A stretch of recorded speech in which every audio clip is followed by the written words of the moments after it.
Okay, Danny, great having you in for a couple of days. You and Jack were a lot of fun to be with, and a couple of things that we're going to work on here. First off, I'll say both of you are good players.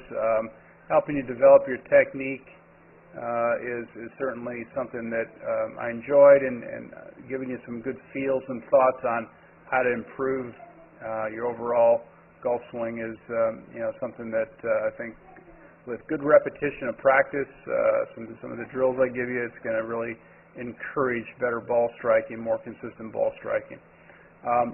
You hit it solid, not as consistent as what we'd like.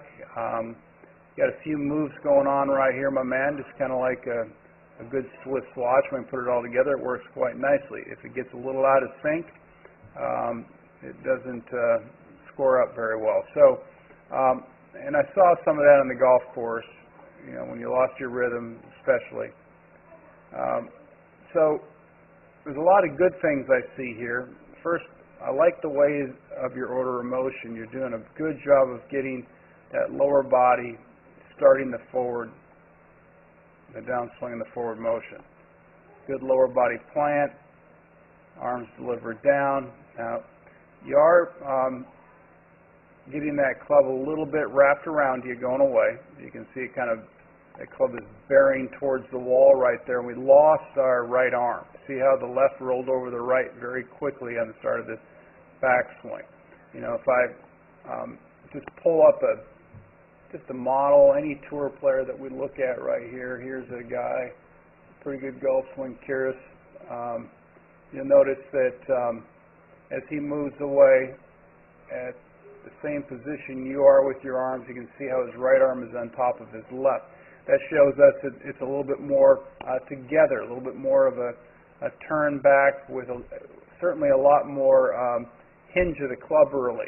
And setting that club a little bit earlier, pushing the handle down, facing the ground, getting the toe up a little bit sooner, it's going to help you keep the extension of both your arms and your shoulders and your arms turning back a little bit more in a synchronized way. Let's take a look and see if we can see another guy here that we can compare to.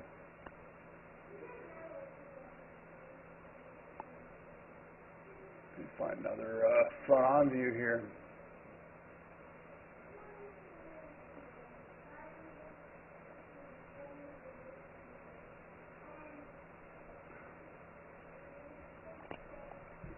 There's Zach Johnson. A little shorter iron, but you'll notice that how much he's got that club set. He's got that right arm still, showing and not bearing behind. And he certainly does a pretty good job, like you do, of getting that bump to the left hip, delivering that club coming down. So some pretty good stuff there. Now, one of the things that we spent a fair bit of time on was hitting the little short shots and helping you out with that. With this really improved once you started to get a little bit more set. Now you'll notice that with this particular swing, you did a lot better job than what you did with your full swing. You'll notice how this rolls, and you can't see your right forearm anymore, and you don't have as much wrist set. And this one, we got your wrist setting up a little bit sooner, so you look more like Kyrgios there. And certainly you're in a better position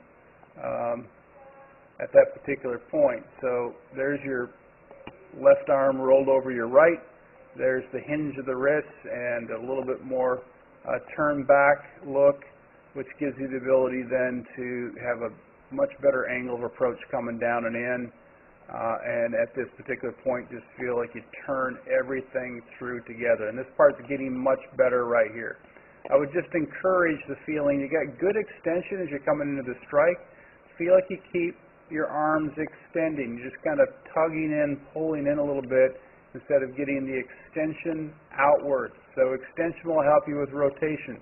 So encourage yourself to feel like as you are rotating chest forward that your arms feel like they keep on extending outward. And that's going to certainly give you a much better strike on the golf ball. Drills I'll give you, are going to be very similar to what Jack has as well.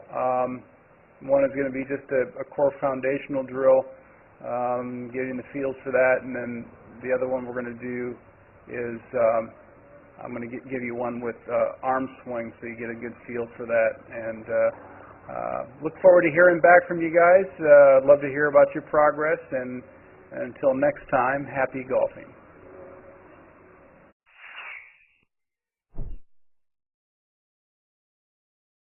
I want to talk to you about the difference between swinging with your upper arm versus your lower arm. And the tendency that most of us get is we tend to try to hit it with our hands and our forearms coming down and through.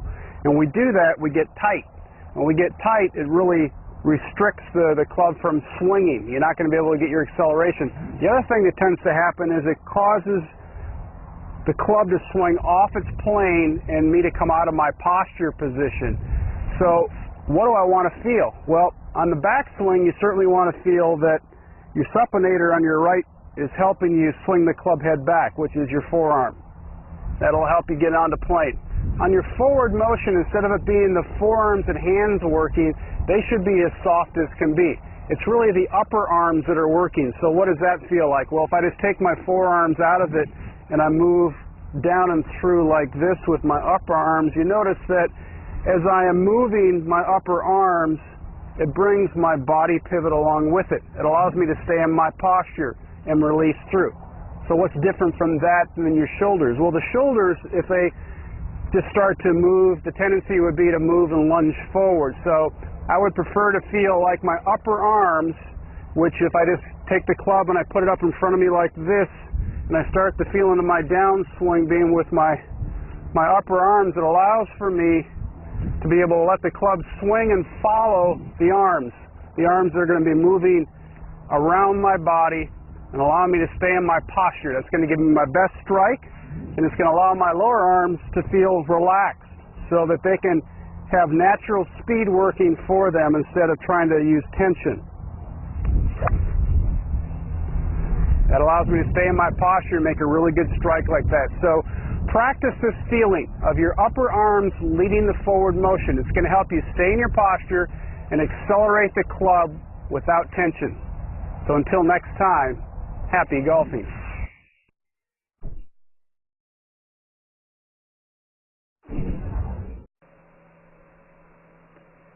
This is a core foundation drill. It's called the three-step drill.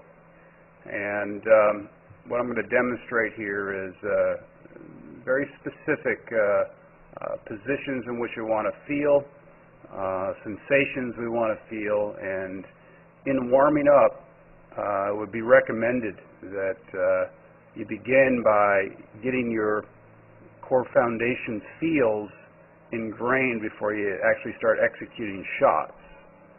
So it begins like this. You notice I've got an alignment rod on the ground, and I'm going to use that as a reference as I get into position 2. So we're in good posture, we're in our good setup position, and our goal now is to begin by having one simple thought as far as backswing. I'm going to feel like I pivot around my spine and try to stay centered, and I'm going to give it a good rotation away, and here we go. Turns away to the top of the swing. On the start of the downswing, that's position 1. On the start of the downswing, I feel like I am going to plant the left heel and deliver the arms down right in front of me, holding the angle. And you notice when I do that, the club will come right down and it is in a parallel position to my toe line at this particular point. And my hands are right on my right thigh. It's a good plant down of the left heel. That's the pulling motion that begins the arm swing coming down. And it's critical that you maintain your wrist cock and feel that sensation of being grounded at this particular point. Notice my shoulders are fairly level. I'm not pulling the handle down. I'm letting my arms swing down, fall down right in front of me as I plant that left heel. At this point, that's position 2. Now position 3, you'll watch me kind of pump it back just a little bit, and then at this particular point, it's all rotation. So I'm going to maintain the angle that I just felt and rotate or pivot my upper arms and chest around my axis being that left heel to my spine. Here we go, rotation. It's all rotation at this particular point that takes me right through into a good balanced finish. So there's a little bit of a pump back and then plant, and here we go, rotation through the shot into a good balanced finish. If I use my rotational forces at this point, hands and arms and club will follow, everything will rotate through, and I'll end up very balanced and poised into the brace or post of my left leg. Repeat this drill consistently before you start to go into your actual shot making, and you'll find that it's certainly going to help you improve your technique, improve your synchronization. Let's go ahead and play it through this time so you can kind of see how I did it in a full motion here.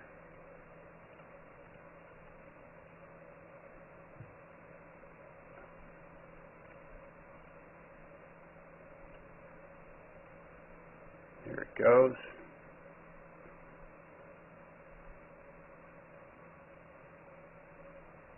One away, 2 deliver, a little pump drill here now, and rotate. Everything rotates right through. So we'll show you from the down the line view, same thing. Get myself set, pivot away, pump it down, a little check to see I'm in the right position, and then just rotate it right through into a good balanced finish. All right, so there it is. Good luck with it, and I'll guarantee it's going to help you really perfect that technique and get you off to better ball striking and the ability to execute the shot making the way you desire. Until next time, happy golfing.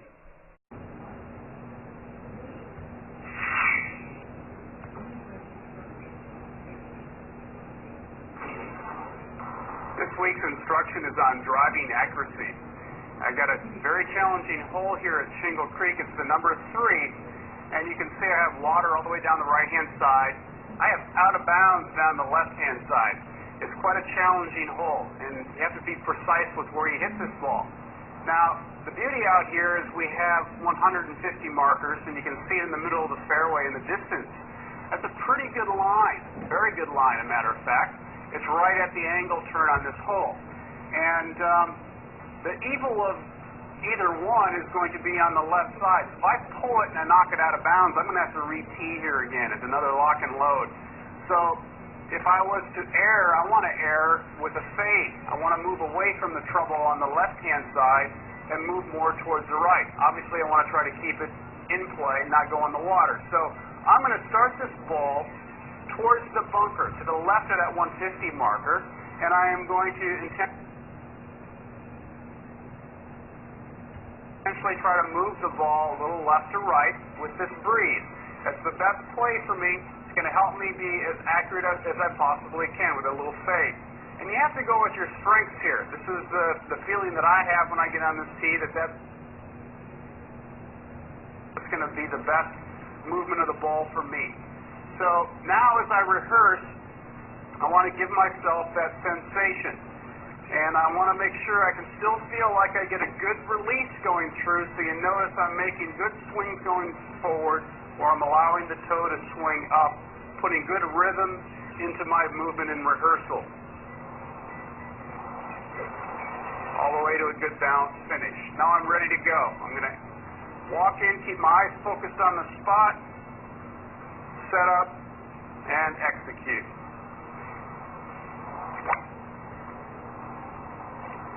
Well, I take that every single time. So the next time you get yourself on a precise hole like this, make sure you think about your options, play the best shot for you, and make sure you get yourself focused with good rhythm like I just did, and it's going to help you be precise with that drive.